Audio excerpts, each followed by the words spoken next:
বাংলাদেশের সঙ্গে নিবিড় সম্পর্ক রয়েছে অনন্যার। Mamma mia! Allora, buongiorno Al Pacino. Signor, welcome signorita, welcome to Puglia, the most romantic, the most beautiful.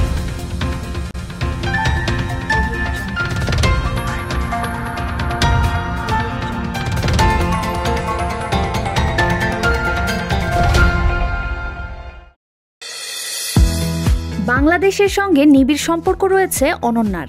Mamma mia!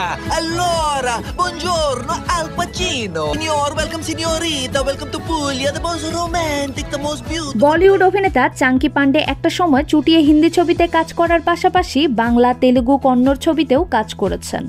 অভিনয় করেছেন বাংলাদেশের ছবিতেও, ওটিটিতেও দেখা গেছে তাকে। আর কত রকমের চরিত্রেই না অভিনয় করেছেন। आपका बुकिंग कैंसिल।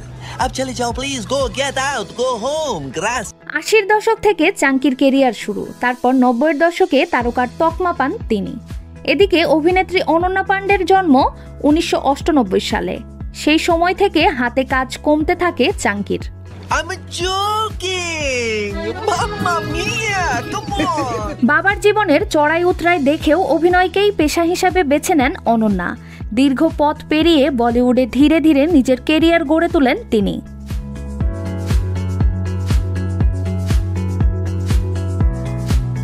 চলতি বছরে পরপর 3টি কাজ মুক্তি পেয়েছে তার।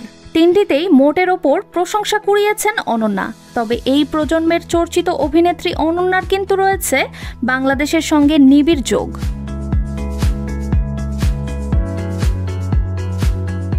এই মুহূর্তে ভারত বাংলাদেশ দু দেশের কূটনৈতিক সম্পর্ক নিয়ে চলছে আলোচনা।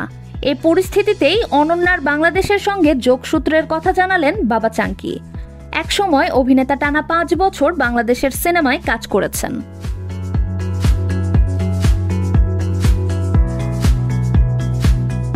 ভারতের থেকে তিনি বেশি জনপ্রিয় হয়ে ওঠেন বাংলাদেশি দর্শকদের মধ্যে। এক সময় মুম্বাই ছেড়ে বাংলাদেশে থাকতে শুরু করেন অভিনেতা। ভাবনা পান্ডেকে যখন বিয়ে করেন চাঙ্কি, সে সময় ওপার বাংলায় ছিলেন অভিনেতা। স্ত্রী ভাবনাকেও সঙ্গে নিয়ে যান সেখানে।